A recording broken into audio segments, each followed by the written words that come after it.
classic rock authority. Led Zeppelin. Hey, it's Bill Stage, and we are on Facebook Live, so if you want to jump on there and say hello, I got Greg Hipskind in here, the drummer from Wicked Liz and the Bellyswirls, and the owner-operator, inventor of QC Rock Academy, right? That's it, yeah, that's me. So the kids of the Rock Academy just went and did a James Taylor show, right? Yep, James invited us to bring 5 students as his guests to the show Saturday night for him and Bonnie Raitt, and gave us, like, what was it, 15th row center? Really? Right down the floor, nice. Great seats. And very cool. Now, when the kids are doing these, you know, and you've seen some legendary bands. I remember you did, you went and saw Kiss, and they got the backstage and stuff like that. And they're pretty young kids. Do they understand the heaviness of these? They're meeting legends. Sometimes they do get it. Mm-hmm. Sometimes they don't. Yeah. Especially with, like, the one we did this weekend. Yeah. A lot of kids were like, I have no idea who James Taylor is. Right. But if you're going to see, like, Kiss or Shinedown or, It's pretty obvious. you know, Cheap Trick, kids know who that is. Yeah. Plus, they've got cool parents because they've let them be a part of the QC Rock Academy. Yeah, so of course. There's probably some homeschoolage going on there, right? Yeah. You know, the kids that actually know what's going on, they were raised right. Yeah, that's right. Hey, we're going to be talking with Greg Hipskind here on Facebook Live, so if you'd like to jump on there and ask some questions, please do so. And in the meantime, we got 40 minutes of nonstop rock coming up here next on 97X. Morning, sir. Better with the Dork. Yeah, they got. Okay, so now we're on Facebook Live officially, and we'll continue the interview. This is the first time we've ever done this. So, Greg, thank you very much for coming by and saying hi. Thanks for having me. I'll ask you a few questions about the QC Rock Academy. Kiss is coming up on March 10th. We mentioned that you guys got to go backstage with them. Are you doing anything with the show on the 10th? I'm working on it. Yeah. Nothing yet. Okay. So all right. I usually don't find out until, like, the week of the show. How does that work? How far in advance do you have to reach out to the bands to get something backstage or tickets or something like that? Usually 2 to 3 weeks out. Really? If you go too farther out than that, they got 60 other shows before that. So it's not being in Moline is not even on their radar. Sure. Yet. Yeah. So I just wait until, like, 2 weeks or so, and then reach out to whoever I know. Right on. And you've been in business for so long, you probably have at least a handful of contacts, go-tos for that sort of thing. Yeah. I've been around just over 7 years now. So has it been 7 years? Yep. Wow! Congratulations, man. Thanks. It's such a cool thing, and for anybody who doesn't know, QC Rock Academy is it's a rock school, a music school. So they do guitar, drums. What else do you have? Their vocals, bass, piano, vocals, ukulele, and we have our band program also. And so that's separate from the actual just guitar school or instrument schooling, right? And when you get people into to the QC Rock Academy, do they have an expectation of, I'm definitely doing the rock thing, definitely doing the band thing? Or it's funny. Some people are like, that's what I want to do. Yeah. Others like, you're not getting me on stage. Really? Like, I have no desire to ever be on a stage, which to me, that's the most fun part about playing music is being on stage playing with other people. Right. But, you know, sometimes you get the kids that say they don't want to do it, and then you give them the chance, and they're like, I want to do that again. When can I do it again? Yeah, I'll bet. So, because these Battle of the Bands that you have, I mean, they just keep getting bigger and bigger. You were at the Stardust, right, this year? Yeah, in December we did our 5th battle, which we do one every year. And we have to keep moving it to a bigger location because it keeps growing bigger and bigger and bigger. So this year we were at capacity at that place, which I think holds around 700, and we were just under 700 people in there. So how soon before you're at the theater of the Tax Slayer Center?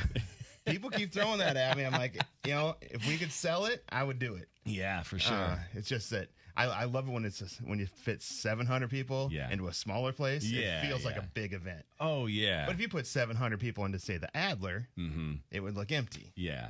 So, I mean, these kids are just getting a schooling that, I mean, you would have killed to have this when you were a kid, right? Oh, yeah. I mean, is that where the kind of the genesis came from? Like, what would I have wanted when I was there? When I was 14 years old, when I started playing, what would I have wanted?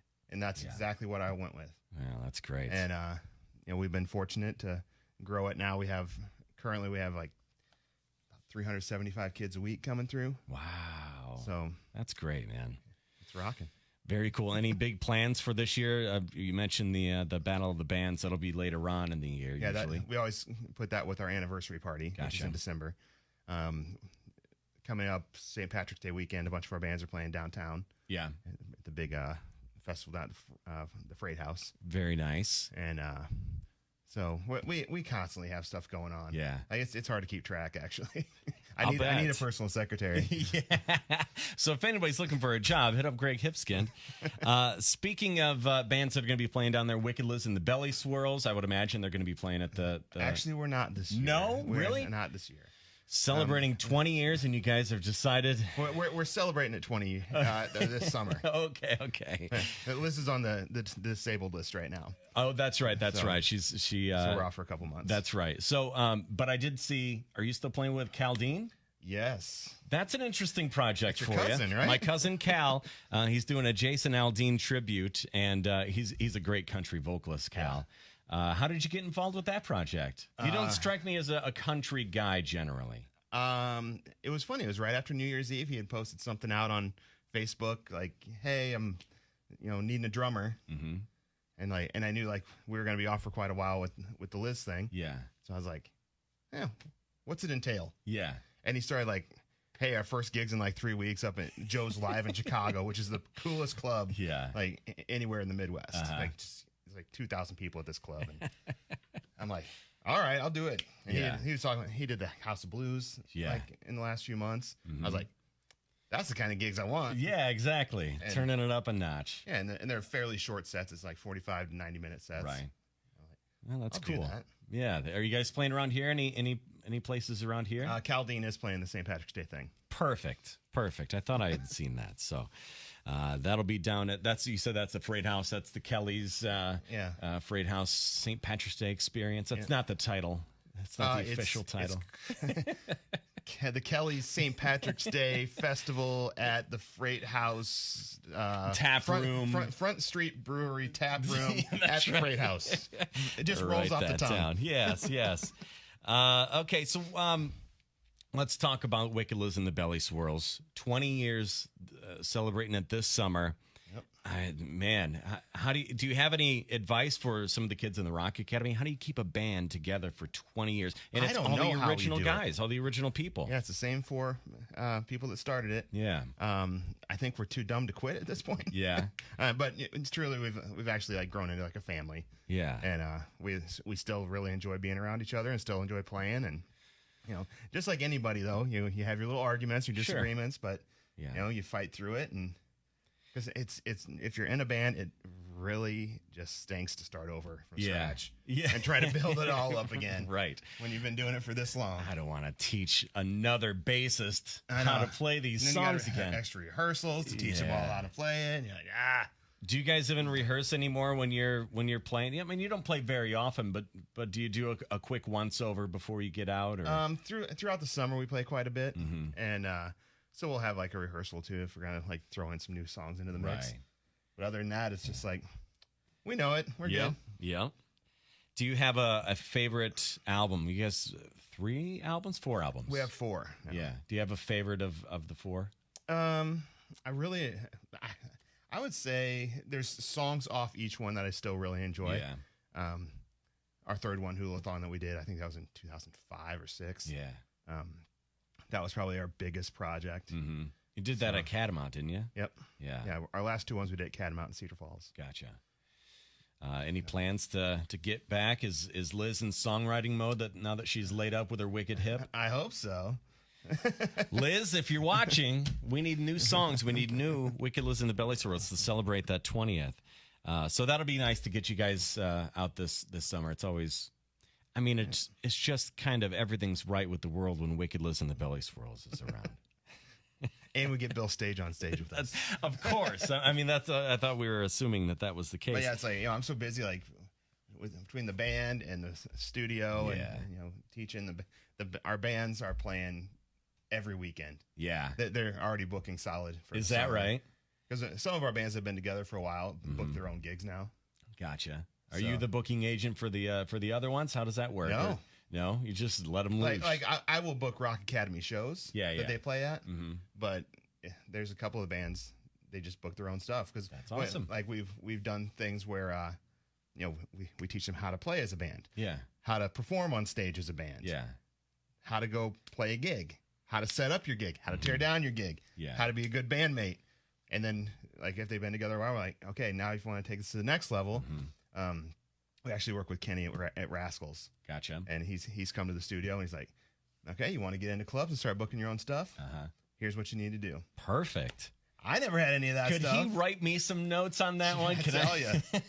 I would love to know how to do that because my band Folk and Stage is looking for gigs. Everybody, if you're booking, but that's the kind of stuff that you always had to learn on your own, or maybe there was a senior member in the group that had been in bands before you, and that's how you learned how to get it done. Yeah. So. Everything we ever had to do is trial and error. Yeah, see what works, see what doesn't work. So the kids don't even realize how fortunate they are right now. No, they really don't, because they get like all my. I've been playing for 26 years now. Yeah, something like that. My experience and like Billy Gardner, our head guitar guy, all his experience and everybody else we have on staff. I mean, so when you're joining the band thing at the QC Rock Academy, you're not just getting the lessons; you're getting a whole world advice. Yeah, you should charge more. All right, the parents would love that. Yeah, that's right. Let's do a quick little lightning round, and we'll get you out of here. You ready? Let's do it. Okay, favorite drummer? John Bonham. Who was the last person that you listened to? What album? Full album in its entirety? Yeah. Actually, Rebecca Cassad. She's a local girl. Okay. She's actually a former student of the academy. Is that the ukulele gal? Ukulele girl. Yeah, very cool. My daughters are in love with that CD, so whenever my daughters are in the car, that's what they want to listen to. Very cool. Pick it up, Rick. Rebecca Cassad music. Are you your girls into music, into playing yet? Or I'm not playing. The little one, she's a singer. Yeah. The other one's just kind of, she dances. Maybe she's the manager. Yeah. The money gal. Yeah. What was the first record you bought? With my own money? Yep. Record album? Cassette tape? Whatever. Was it a vinyl cassette? I ever bought. I think it was actually Kiss Revenge. Really? With my own money. Okay. That's cool. That's a cool first record. Because everything else was always given to me. I had an older brother, so he already bought all the good stuff. Oh, yeah. You cheated. Yeah. What was the last album you bought with your own money? Oh my God, I don't actually buy too many. I just download everything. Yeah. Ike Riley. Do you know who Ike Riley is? No. He's a Chicago guy. Okay. Great album. You'd love it. Okay. You would love it. I'll write that one down. If you could only have one medium, vinyl, cassette, CD, or MP3, what would you pick? I love MP3s for the convenience. Yeah. That's really all I and FM radio. That's a good point. FM radio the whole way. That should have been part of the equation. Favorite beer? Favorite beer? Actually, it is New Glarus Spotted Cow. Oh, that's a great one. You got to be in Wisconsin. What about the Quad City beer? Do you have a favorite Quad City brew? Not brewing company specific beer. Let's see. Which ones do I like? Unfortunately, I don't get to go as often as I used to. Damn kids and family. The pale ale down at Bent River. I enjoy that. Okay, so. That counts. Best hangover cure. Red Gatorade and Fritos. Really? I'd never heard of that before. That's fantastic. What's your favorite song to play live?